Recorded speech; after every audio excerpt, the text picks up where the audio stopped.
which countries are those? And are there any concrete steps already that have been agreed or that are being discussed, and what are those in case? Thank you. We can take another question. Go over to here, second row. I'd like to, my name is Claudia Antunes. I work for Sumauma, a Brazilian website. I'd like to ask Mr.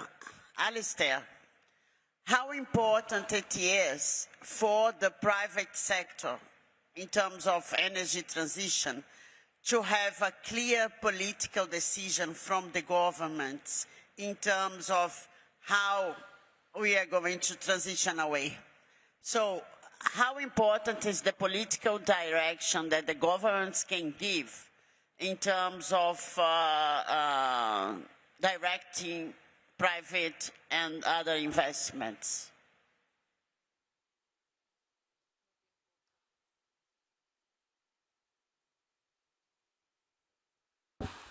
All right, I'm happy to start with the sustainable fuels question. So we now have 23 countries as part of that. The list is Andorra, Armenia, Belarus, Brazil, Cabo Verde, Cape Green, is that how Canada, Chile, Guatemala, Guinea, India, Italy, Japan, Kenya, Maldives, Mexico, Mozambique, Myanmar, the Netherlands, Panama, North Korea, Sudan, UAE, and Zambia. Those are the countries that have so far endorsed the 4 times increase in sustainable fuels. And there is, attached to the declaration, there is a plan to accelerate solution that is connected to that. So this is a format that, that the initiatives have used as part of the action agenda this year, which includes at the top a diagnostics about what is happening with sustainable fuels at the moment and what is stopping them from accelerating, and then actions that are specific to what they're going to do next. The plan is available online. It is on the NASCA portal, the Global Climate Action portal, but it basically includes as actions related to demand creation for sustainable fuels, transparent carbon accounting, infrastructure development, and trade corridors.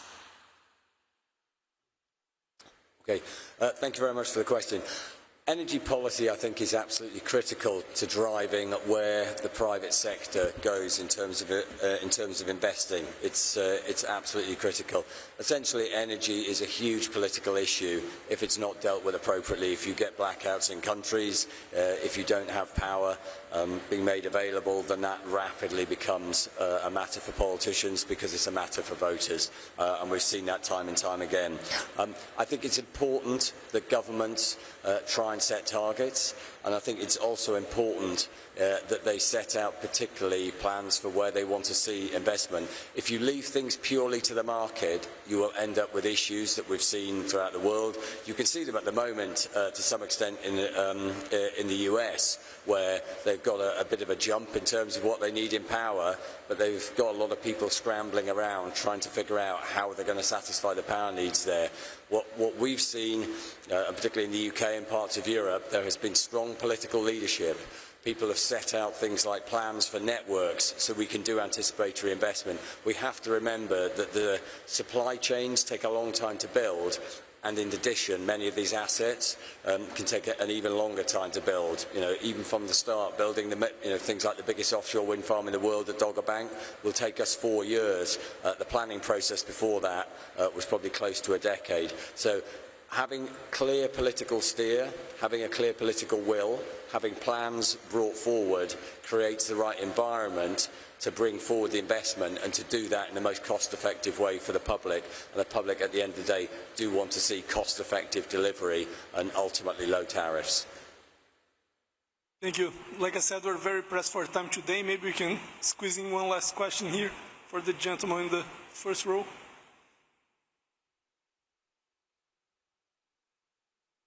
Hi, yes, Oliver Millman from The Guardian. Just on the interventions from indigenous people, so people have noticed more security around the venue, particularly last night and this morning. What can we expect in terms of the security presence in the light of the concerns raised by the UN about security, and how you balance that with people's right to protest and access these talks? Could you just talk through how that balance will be played out in the rest of the COP?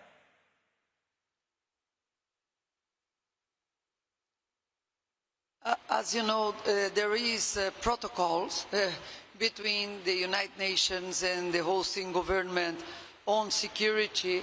We will follow the protocol as is being done.